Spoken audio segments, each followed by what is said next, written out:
कृषि दर्शन कार्यक्रम में किसान भाई बहनों आपका स्वागत है। झुमकी बहन का जुहार और साथ ही साथ गंद्रू भाई की तरफ से भी किसान भाइयों को नमस्कार। उम्मीद है, आशा है कि आप खुश हैं, खुशहाल हैं। क्यों?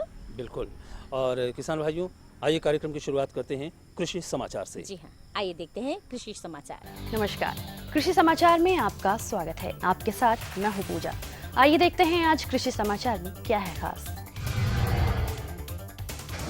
बागवानी खेती को बढ़ावा देने के लिए 50 से 75% अनुदान की सुविधा। झारखंड के कई जलाशयों में हो रहा है केज मछली पालन। टांड में टमाटर से अधिक गेंदा फूल में है आमदनी। और अब समाचार विस्तार से। राज्य के 17 जिलों में राष्ट्रीय बागवानी मिशन के द्वारा किसानों को कई तरह की सुविधाएं उपलब्ध कराई जा रही है, जिसमें पौध सामग्री के उत्पादन के लिए नर्सरी स्थापना, फलदार वृक्षों के बगीचे, फूल औषधि पौधे एवं मसालों की खेती, सब्जी बीज उत्पादन, जैविक खेती, सिंचाई सुविधा का सृजन, पॉली हाउस और सेट नेट इकाई की स्थापना के लिए किसानों को 50 से 75% अनुदान राशि उपलब्ध कराई जाती है। मछली पालन में पारंपरिक तौर पर जाल से मछलियों को पकड़ा जाता है, लेकिन आधुनिक मछली पालन में केज में यानी पिंजड़े में ही मछलियों को पाला जाता है। उसे पकड़ने के लिए जाल की जरूरत नहीं होती है। कम जल क्षेत्र में अधिक उत्पादन भी होता है। इस समय राज्य के कई जलाशयों में केज के माध्यम से मछली पाली जा रही है। इसमें हटिया डैम, चांडिल डैम, तेनुघाट, मैथन, तिलैया, पंचेत, नलकरी, सोनुआ और मसानजोर डैम शामिल है। इस वर्ष केज से 3500 टन मछली उत्पादन का लक्ष्य रखा गया है। टांड भूमि में टमाटर की जगह अगर गेंदा फूल की खेती की जाए तो टमाटर से ज्यादा आमदनी प्राप्त की जा सकती है। इसके लिए किसान पूसा बसंती और ऑरेंज ड्रॉप लगाएं। बागवानी फसलों में कई ऐसी फसलें हैं जो किसानों को अच्छी कीमत दिला सकती हैं। किसान टांड खेत का इस्तेमाल पारंपरिक रूप से अनाज या सब्जी फसलों की खेती के लिए करते हैं, जबकि फूलों की खेती से दूसरे फसलों की तुलना में ज़्यादा कमाई कर सकते हैं। किसान भाई अधिक आमदनी कमाने के लिए जिस जमीन में आप टमाटर, बैगन और शिमला मिर्च की खेती करते थे, उसमें बहुत तरह की समस्याएं आ जाती है। और ख़ास करके टमाटर के केस में आपको जंगल से लकड़ी ला के उसमें खड़ा करने के लिए लकड़ी लगाना पड़ता है, जिससे कि बहुत तरह की आपको परेशानी होती है। वैसी परिस्थिति में ये सलाह दी जाती है कि जिस ज़मीन में आप टमाटर कमा के 70 से 75 हज़ार प्रति हेक्टेयर कमाते थे, उस खेत में आप फूल की खेती, गेंदा फूल की खेती जैसे कि ऑरेंज ड्रॉप, लेमन ड्रॉप खेती कर सकते हैं। और इस तरह का प्रत्यक्षण चतरा जिला में करके यह देखा गया है कि पर हेक्टेयर फूल की खेती करने से किसान 2.5 से 3 लाख रुपया प्रति हेक्टेयर 3 से 4 महीना में कमा पाते हैं। जो किसान सोयाबीन फसल से बहुत अच्छी उपज प्राप्त करना चाहते हैं, वो सोयाबीन के उन्नत प्रभेद बिरसा सोयाबीन 1, बिरसा सफेद सोयाबीन 2 और JS 335 लगाएं। जो किसान सोयाबीन की फसलें लगाने जा रहे हैं, वो वैसे प्रभेदों का चयन करें जो झारखंड के मौसम और मिट्टी के अनुकूल हो। इन बातों को ध्यान में रखते हुए बिरसा कृषि विश्वविद्यालय ने सोयाबीन के कुछ खास किस्मों का विकास किया है, जिनमें बिरसा सोयाबीन 1, बिरसा सफेद सोयाबीन 2 है। किसान JS 335 भी लगा सकते हैं। इसकी उपज क्षमता बहुत अच्छी है। राज्य के किसान शुष्क भूमि में गहरी बुआई करने के लिए डीप फरो सीडर नामक कृषि यंत्र का इस्तेमाल कर सकते हैं। इसकी कार्य क्षमता 50 डेसीमिल प्रतिदिन है। आज हमारे साथ जुड़े हैं एक ऐसे सफल किसान जिनकी शानदार उपज ही उनकी मेहनत का पैमाना है। आज जो किसान हमसे जुड़े हैं, उनकी खासियत है कि वो फसल लगाने से पहले अपने खेतों की तैयारी पर पूरा ध्यान देते हैं, क्योंकि ये बात उन्हें बखूबी पता है कि फसलों के बेहतर उत्पादन का यही आधार है। तो आइए इनसे मिलते हैं। ये बैगन की खेती मतलब दूसरा के खेत है, पर लगाए हैं हम ही। इसमें बैगन अब तो पानी पटवन करने सब इसका फल निकल ही आएगा। फल पकड़ भी गया है और इसमें दवा छिड़काव भी करना है। क्या उम्मीद है आपको, कितना कमा लेंगे इसमें? लमसम 50 हज़ार के आसपास इनकम होना चाहिए। परिवार का खेती से ही भरण पोषण होता है, इसी से मतलब पूरा परिवार का देखभाल करते हैं।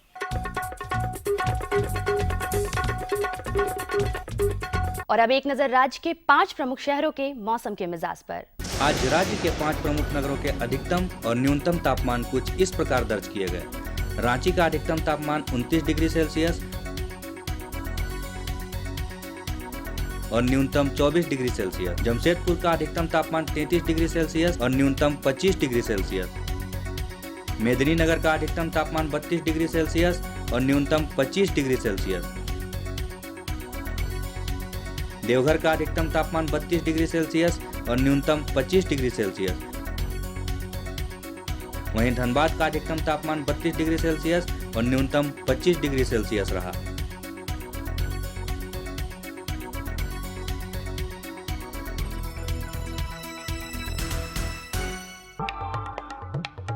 और अब मंडी भाव में आइए नजर डालते हैं अनाजों के भाव पर। आज कृषि उत्पाद बाजार समिति पंडरा रांची में विभिन्न खाद्यान्नों के थोक भाव कुछ इस प्रकार दर्ज किए गए।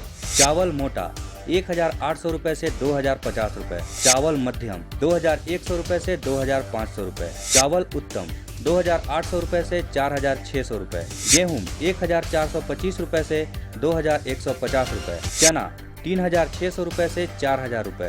दाल अरहर 5750 रुपए से 6550 रुपए। दाल मसूर 4650 रुपए से 5150 रुपए। दाल चना 4700 रुपए से 5200 रुपए। सरसों तेल 8700 रुपए से 9700 रुपए। चीनी 3450 रुपए से 3550 रुपए। आलू 725 रुपए से 875 रुपए और प्याज 2300 रुपए से 2500 रुपए प्रति क्विंटल रहा। कृषि समाचार में आज इतना ही। अगले दिन अगले अंक में फिर होगी मुलाकात कुछ ताज़ा तरीन खबरों के साथ। तब तक के लिए दीजिए इजाजत। नमस्कार, जोहार। कृषि समाचार के अंतर्गत आपने ढेर सारी जानकारी ली, मंडी की भाव के बारे में, मौसम के मिजाज के बारे में और खेती बाड़ी के बारे में। अब वक्त हो चला है एक छोटे से विराम का। तो इस विराम के बाद हम पुनः हाजिर होते हैं। तब तक आप बने रहिए किसान भाइयों हमारे साथ। बीज, खाद और सिंचाई, एक किसान को और क्या चाहिए भाई? हर किसान को चाहिए कि वो राष्ट्रीय कृषि बीमा योजना का लाभ उठाने की भी जरूर सोचे। कृषि मंत्रालय, भारत सरकार एवं राज्य सरकार द्वारा संचालित राष्ट्रीय कृषि बीमा योजना, जिसके तहत प्राकृतिक विपदाओं, फसल के रोगों, कीटों एवं अन्य कारणों से बीमित इकाई क्षेत्र की उपज अगर गारंटीड उपज से कम हो जाती है तो सभी बीमित किसानों को क्षतिपूर्ति दी जाती है। Agriculture insurance company of India द्वारा लागू राष्ट्रीय कृषि बीमा योजना का लाभ उठाएं। तुरंत निकट के सरकारी बैंक की शाखा या कृषि अधिकारी से संपर्क करें। संपन्न भारत की पहचान, बीमित फसल, खुशहाल किसान। ये लो और बताओ। बस। अरे ये क्या भैया जी, बस इतनी सी रासायनिक खाद? किसानी छोड़ रहे हो क्या? किसानी नहीं, नादानी छोड़ रहे हैं। मिट्टी की जांच कराई है। अब तो लालाजी जितनी जरूरत है उतने ही उर्वरक खेत में डालेंगे। हाँ, किसान भाई आज ही अपने जिले की नजदीकी भूमि परीक्षण प्रयोगशाला में मिट्टी की जांच जरूर करवाएं और मिट्टी में पोषक तत्व, नमी व पौधे के विकास को देखते हुए केवल जरूरत के अनुसार ही पोषक तत्व डालें। और हाँ, मिट्टी में गंधक, जस्ता, बोरोन जैसे सूक्ष्म पोषक तत्वों का पता लगाना भी न भूलें। उर्वरक और जैविक खाद के सही उपयोग से भूमि का उपजाऊपन बनाए रखें, उत्पादकता बढ़ाएं, खर्चा घटाएं और बहुमूल्य विदेशी मुद्रा बचाने में भी सहयोग दें। और हाँ, धीमी गति से नाइट्रोजन उपलब्ध कराने वाले उर्वरकों जैसे नीम लेपित यूरिया को प्राथमिकता दें और यूरिया का पत्तों पर छिड़काव करें। अरे वाह, तू तो सचमुच समझदार हो गया रे। अधिक जानकारी के लिए संपर्क करें जिला कृषि अधिकारी या किसान कॉल सेंटर। अम्मा खाना दे दो ना। सबर कर गोलू, अभी दाल नहीं गली है। तू फिक्र ना कर गोलू की अम्मा, अब की बार अपनी दाल खूब गलेगी। क्या मतलब जी?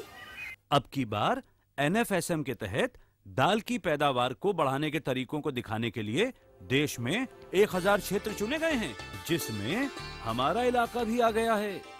पर इससे हमें क्या फायदा? हमें 5 एकड़ खेती के लिए खाद और कीटनाशक के अलावा बढ़िया बीजों की एक मिनी किट भी मिलेगी। इतनी दाल का करेंगे क्या जी? अरे भगवान, सरकार ने दलहन का समर्थन मूल्य भी खूब बढ़ा दिया है और इनकी खरीद का भी पूरा इंतजाम कर लिया है। इससे आमदनी बढ़ेगी और फिर हमारा गोलू अच्छे स्कूल में जाकर के कृषि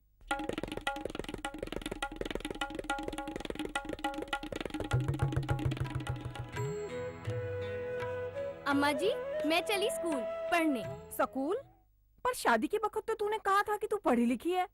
अरे अम्मा जी फार्म स्कूल जा रही हूँ खेती की नई नई बातें सीखने। आप भी चलो ना। फार्म स्कूल, जहां खेतों में पैदावार बढ़ाने की हर बात किसानों को सिखाई जाती है, जैसे मिट्टी के हिसाब से सही खाद, बढ़िया बीज और जरूरत के मुताबिक कीटनाशक, ताकि कम लागत में अधिक मुनाफा। विराम के बाद एक बार फिर से स्वागत है हमारे सभी किसान भाई बहनों का। बिल्कुल। और किसान भाइयों, अभी बरसात का मौसम है और आप खेती बाड़ी में पूरी तन्मयता के साथ लगे हुए हैं। बिल्कुल। लेकिन खेती बाड़ी के साथ साथ जो हमारे किसान भाई हैं झुमकी बहन, वो पशुपालन भी करते हैं। बिल्कुल, क्योंकि पशुपालन उनकी जो आर्थिक जो तरक्की है उसमें मदद करता है, आर्थिक रूप से उन्हें समृद्ध बनाता है। बिल्कुल बिल्कुल। और वैसे में किसान भाई बकरी पालन भी करते हैं। वो तो मैंने देखा है। बिल्कुल। लेकिन किसान भाइयों, हम कहना चाहेंगे कि आप अगर बकरी पालन कर रहे हैं तो बकरियों की जो अच्छी नस्ल है उनको पालें। उनको अगर आप पालेंगे, और ख़ास करके हमारे झारखंड में अभी जो नस्ल सुधार कार्यक्रम भी चला हुआ है वो ऐसे सारे पशुओं में भी है, गाय में भी है और बकरी में भी है। तो आज हम बकरी की बात कर रहे हैं। तो बकरी में अगर हम नस्ल सुधार करवाते हैं तो उसके क्या फ़ायदे हो सकते हैं, इन तमाम बातों की जानकारी आज हम आपको दिलवाने वाले हैं। अच्छा, आपने हमारे विशेषज्ञ बीपी राय जी से यही सलाह लेने वाले थे, है बिल्कुल ना? बिल्कुल। और हमने सलाह ली है और वो सलाह हम अपने किसान भाइयों को भी देना चाहते हैं। बिल्कुल। तो किसान भाइयों, आइए लेते हैं ये जानकारी। जी हाँ। किसान भाइयों, कृषि दर्शन की टीम आज कृषि विज्ञान केंद्र चतरा आई हुई है, जहां आज हम बात करेंगे बकरियों में नस्ल सुधार के संबंध में। इस विषय पे जानकारी देने के लिए आज हमारे साथ हैं डॉक्टर बीपी राय। डॉक्टर साहब, जैसा कि अभी हमने शुरुआत में बात किया बकरियों में नस्ल सुधार के बारे में, तो इससे तात्पर्य क्या है? जैसे कि हमारे किसान भाई बकरी पालते हैं तो उसमें वो नस्ल सुधार किस प्रकार करेंगे?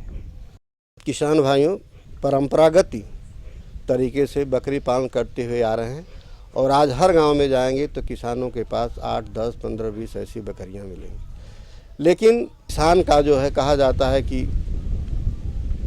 स्रोत का बकरी के लिए 3 चीज़ें मशहूर हैं, जिसको ATM हम कहते हैं, एनी टाइम मनी और एनी टाइम मीट। इन तीनों चीज़ों बकरियों से मिलता है और झारखंड के प्रवेश में जो है बकरी पालन करते हैं। तो बकरी पालन की जो मूलभूत चीज़ें हैं, जिसको कि उनको चरने के लिए स्थान चाहिए, वो हमारे यहाँ चतरा में बहुत ही जंगल की एरिया है जहाँ पर किसान कराते हैं। लेकिन नस्ल की जब हम बात करते हैं तो हमारे पास ब्लैक बंगाल नस्ल की बकरी है, जिसको किसान देसी नस्ल की बकरी कहते हैं। इस बकरी की 3 विशेषताएं हैं जो कि अन्य बकरियों में नहीं मिलती है। देखा जाता है कि इसकी ब्रीडिंग क्षमता सबसे ज़्यादा है।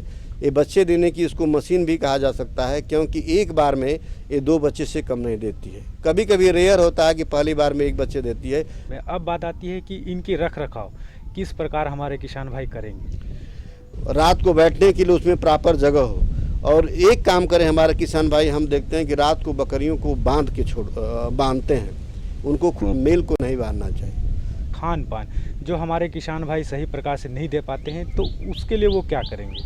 100 ग्राम, इसके बाद 500 ग्राम प्रतिदिन के, जिसमें खरी खुद्दी और सारी चीज़ विटामिन मिनरल सारा मिला हुआ आता है, उसको जो है प्रतिदिन बकरी के हिसाब से दें।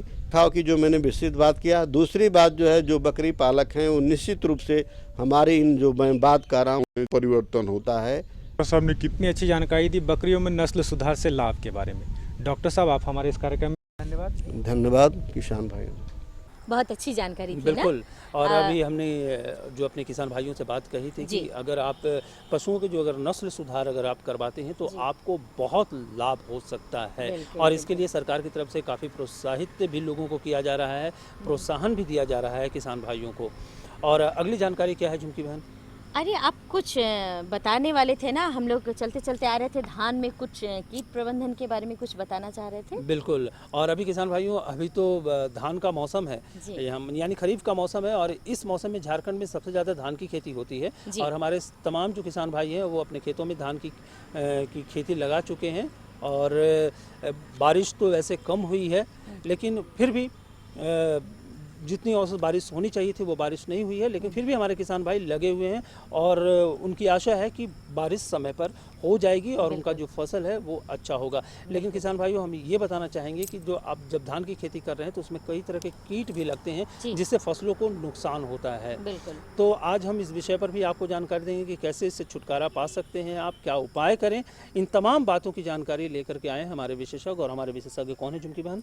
हमारे विशेषज्ञ हैं धर्मा उरांव जी। तो आइए जानकारी लेते हैं धर्मा उरांव जी से। किसान भाइयों, कृषि दर्शन की टीम आज कृषि विज्ञान केंद्र चतरा में है और हमारे साथ बातचीत करने के लिए हैं यहीं के वैज्ञानिक श्री धर्मा उरांव जी, और ये हमें जानकारी देंगे कि धान में लगने वाले रोग एवं कीट प्रबंधन के बारे में। धर्मा जी, सबसे पहले हमारे किसान भाइयों को बताइए कि जैसा हम पीछे देख रहे हैं कि धान की रोपाई हो रही है, कहीं कहीं रोपाई हो रही है, कहीं हो भी चुकी है, और ख़ासकर तक जुलाई के माह में वर्षा बहुत कम हुआ, तो जिसके चलते थोड़ा सा धान की रुपाई में भी देरी हो रही है। अब हमारे किसान भाइयों को बताइए कि इस वक्त धान में कौन कौन से रोग लग सकते हैं? तो देखिए किसान भाइयों, चूँकि हमारी इस बार वर्षा बदली हुई परिस्थिति में है, समय पे वर्षा नहीं होने के कारण हमारे किसान भाई धान समय पे लगा भी नहीं पा रहे हैं और लेट से लगा रहे हैं, चूँकि इसलिए हम लोग को रोग बीमारी की संभावना बढ़ जाती है।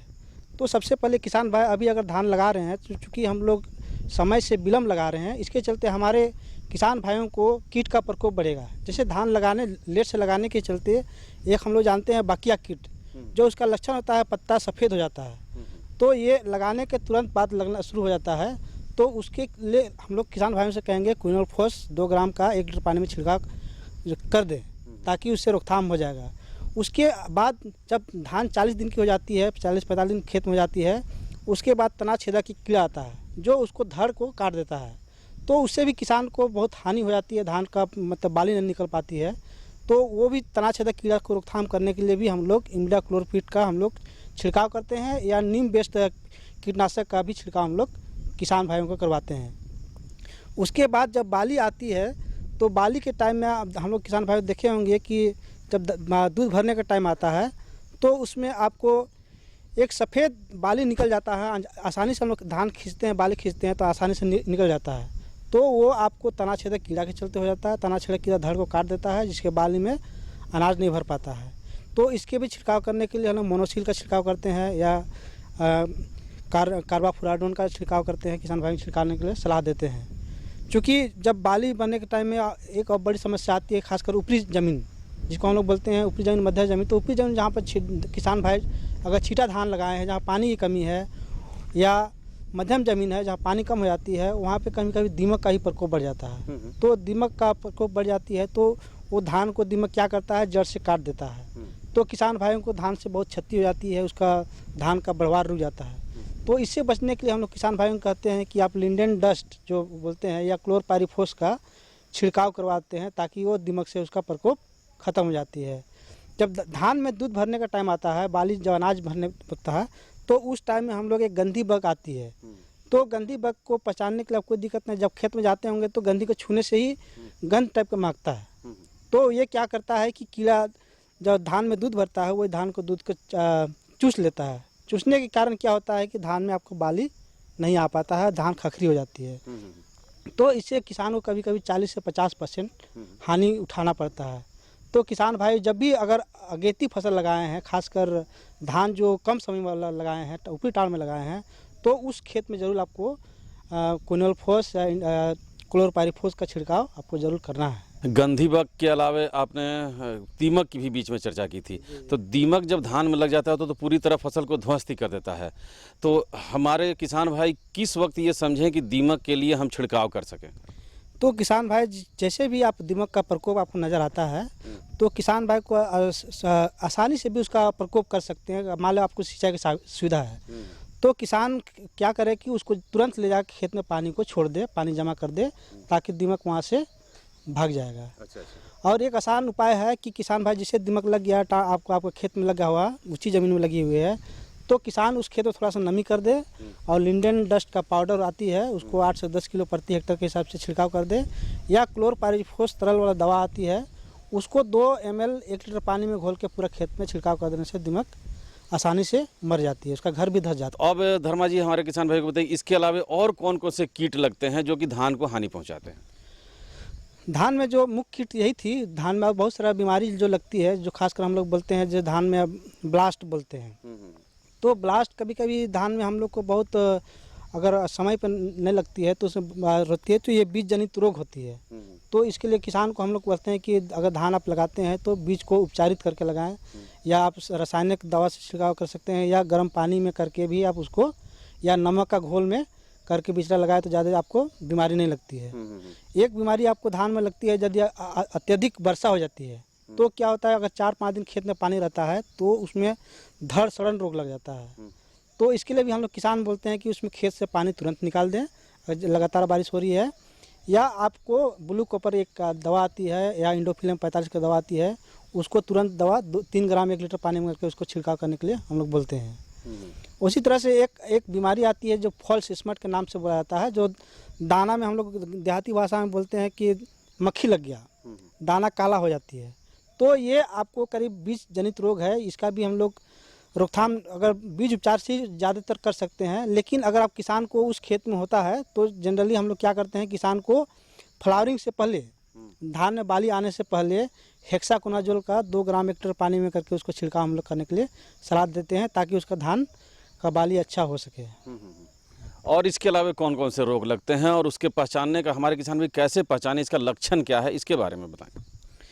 तो यही हम लोग बोलते हैं, एक होती है आप जो रोग लक्षण है, एक होता है पत्रा लपेटक कीट जो होती है, ये भी समय पे आती है जब धान की ठिवने के बराबर धान हो जाती है। तो कीड़ा क्या करता है कि पत्ता को लपेट देता है और अंदर से उसका क्लोरोफिल जो होता है उसको खाता है, बाद में वो फिर तना में चला जाता है। तो इसके लिए भी कोई भी कीटनाशक आपको नज़दीकी जो दुकान होगा उसमें से ले जाके आपको छिड़काव कर सकते हैं। क्रिया से होती है, उसमें क्या होता है, पत्ता के दोनों साइड से सूखता है और वो आपको सफ़ेद टाइप का हो जाती है जब ये आपको धान के बाली के आने के टाइम में। तो इसके लिए हम लोग स्ट्रेप्टोसाइक्लिन एक दवा आती है, 6 ग्राम का दवा आती है, उसको 40 ग्राम में घोल के किसान भाइयों को पूरे खेत में हम लोग छिड़काव करने के लिए सलाह देते हैं। धर्मा जी, धान में किसी प्रकार का बीमारी या रोग ना लगे, बीमारी भी और रोग मतलब रोग ना लगे और कोई कीट भी ना लगे, इसके लिए हमारे किसान भाई किन किन सावधानियों को बरतें ताकि इस सबसे बचाव हो सके? तो देखिए, सबसे पहले हम किसान भाइयों को बताना चाहूँगा कि अगर आप धान की फसल करने जा रहे हैं तो सबसे बड़ी बात होती है कि धान का बीज हम लोग कहाँ से लाएँ।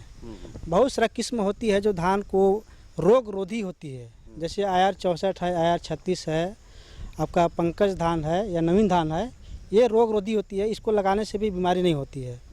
तो जहाँ से भी आप पहले बीज खरीदते हैं, कोई विश्वसनीय दुकान से बीज खरीदें और उससे दुकान से आप ज़रूर उसका रसीद ले लें, ताकि वो कभी आपको ठगा ना पड़े। और सबसे बड़ी बात होती है कि हम लोग आजकल बीज को उपचारित करके ही लगाएं। तो बीज उपचार करने के लिए कोई बहुत ज़्यादा खर्च की ज़रूरत नहीं पड़ती है। हम लोग अपने से ही बीज उपचार करते हैं, नमक का घोल बनाते हैं, पानी में नमक का घोल घोल देते हैं, उसके बाद बीज को उसमें हम लोग लगा के 10 मिनट 15 मिनट छोड़ देते हैं। जो भी ख़राब बीज रहता है उसको हम लोग छान लेते हैं। छानने के बाद जहाँ पे हम लोग नर्सरी धान के लगाना है वहाँ पे लगा देते हैं, या वो नहीं लगा करते हैं तो फिर हम लोग क्या करते हैं, धान को भिंगा देते हैं। भिंगाने के बाद क्या करते हैं, जो ख़राब धान रहता है उसको हम लोग छान देते हैं और बेवेस्टिन या कार्बेंडाजिम करके दवा आती है, 3 ग्राम 1 किलो धान के इस बीज के अनुसार से धान को करते हैं और उसको भिंगा के हम लोग उसको बोरा में रख देते हैं। फिर जब धान अंकुरन होता है तब फिर हम जहाँ पे धान का नर्सरी करते हैं वहाँ पे ले जाकर छिड़क देते हैं। तो इससे आपको बीमारी बहुत कम लगने की संभावना रहती है। इसके अलावा क्या है, बीमारी कैसे कम हो, इससे हम लोग किसान भाई कैसे रोपेंगे, क्योंकि अगर समय पे हम लोग धान की रोपाई कर देते हैं तो कम से कम बीमारी लगती है। और उसके अलावा भी है, धान को हम लोग किसान भाइयों से कहते हैं कि लाइन में धान लगाएं ताकि ज़्यादा उसमें कीट का प्रकोप ना हो। होता क्या है कि किसान भाई हम लोग धान तो लगा देते हैं तो 1 से 2 बीज लगाते हैं, धान घना हो जाता है। घना होने से क्या होता है, कीड़ा का प्रकोप ज़्यादा बढ़ जाता है। कीड़ा का मूवमेंट एक धान के खेत पौधा से दूसरा धान में आने में आसानी हो जाता है। अगर किसान भाई उसी धान को अगर लाइन से लगा देते हैं, 25 सेंटीमीटर की दूरी पर लगाते हैं और 10 सेंटीमीटर पौधा की दूरी लगाते हैं, तो इससे क्या होता है, किसान जो धान भी अच्छा होता है, उसमें पौधा बीमारी भी कम लगती है। तो ये किसान भाइयों को आपको बहुत जल्दी करना जरूरी है। तो देखा किसान भाइयों, धर्मा जी ने कितनी अच्छी जानकारी दी धान की खेती के बारे में, खासकर तक उसमें कीट और रोग व्याधि कैसे दूर करें इसके बारे में। धर्मा जी, आप हमारे कार्यक्रम में आए इसके लिए आपका बहुत बहुत धन्यवाद। धन्यवाद। जोहार किसान भाई। वाह, बढ़िया जानकारी थी, है ना? भाई हम तो जानकारी देने के लिए आते ही हैं और किसान भाइयों से यही उम्मीद करते हैं कि हम जो आपको जानकारी उपलब्ध करा रहे हैं किसान भाइयों, उस जानकारी का आप अधिक से अधिक इस्तेमाल करें। बिल्कुल, जब तक आप इस्तेमाल नहीं करेंगे आपको उसका लाभ नहीं मिलेगा। बिल्कुल सही। और साथ ही साथ इस जानकारी को आप दूसरों तक भी पहुंचाइए ताकि अधिक से अधिक लोग इसका फायदा उठा सकें। अच्छा, कुछ सवाल रहते हैं हमारे किसान भाई बहनों का, क्यों ना हम पता बता दें अपना? बिल्कुल, तो हमारा पता है किसान भाइयों, हमारा पता आप नोट कीजिए। हमारा पता है कार्यक्रम कृषि दर्शन, कृषि प्रकोष्ठ, द्वारा केंद्र निदेशक, दूरदर्शन केंद्र, रातू रोड, रांची, पिन संख्या 834001। तो किसान भाइयों, इसी के साथ हम सबों को दीजिए अनुमति। नमस्कार।